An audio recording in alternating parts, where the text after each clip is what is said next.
As any of you build your businesses, there will come a moment in time when you think to yourself, I'm pretty much a professional babysitter at this point, or at least that's how it feels. And at that point, you will have figured out that that's exactly what this job is. If you want to lead people, you need to be a professional babysitter. And so the question is, all right, what does that entail, right? You need to have really good negotiation skills.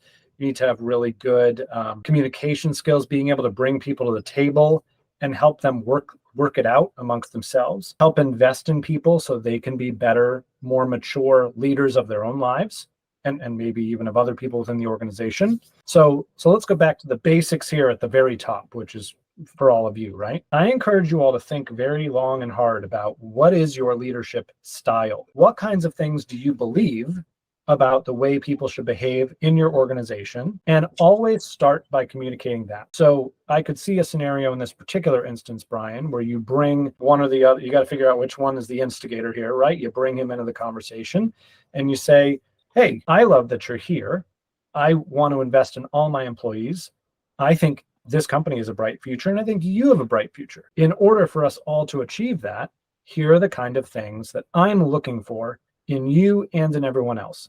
And here's example A, B, and C of where I thought it could have gone better. And by the way, I'm not assigning blame. I'm not saying you're a bad person or a bad employee, whatever. I'm saying I'm not doing my job, stepping into these situations and having these tough conversations, but now I am. I'm going to do better for you. And that's why we're doing this. And what you want to do is have those types of interactions with everyone fairly frequently, but at least once a month. If you watch the HR video, I encourage you to use that template monthly, because over time, these people are going to talk to each other.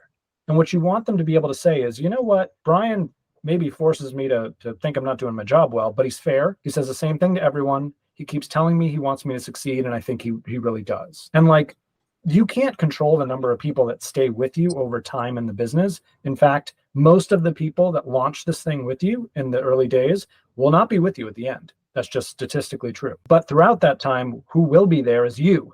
So the Brian and his leadership style needs to be developed and consistently input day after day, week after week, month after month. And if you do that, you will eventually weed out the people who can't handle it or don't agree with that style. They'll just naturally either leave or cause so much friction you fire them or whatever. And the people who really love that will stay, and they will thrive, and they will rise in your organization. They'll help you build what it ultimately will become. But that consistency has to start with you. 90% of leaders, Brian, do, what I hope you don't do, is sweep that stuff under the rug, treat it as a one-off. They just caused some friction, and I'll talk to him about it and tell him not to do that. And then I don't have to think about that again, or ignore it completely. I think I said that, kind of sweep it under the rug, start blaming people, none of that is going to be helpful, especially the ignoring the issue. Because if you ignore the issue, your good employees are going to see that you're ignoring the issue, or you're allowing bad behavior and not saying anything about it. And that reduces your credibility as a leader.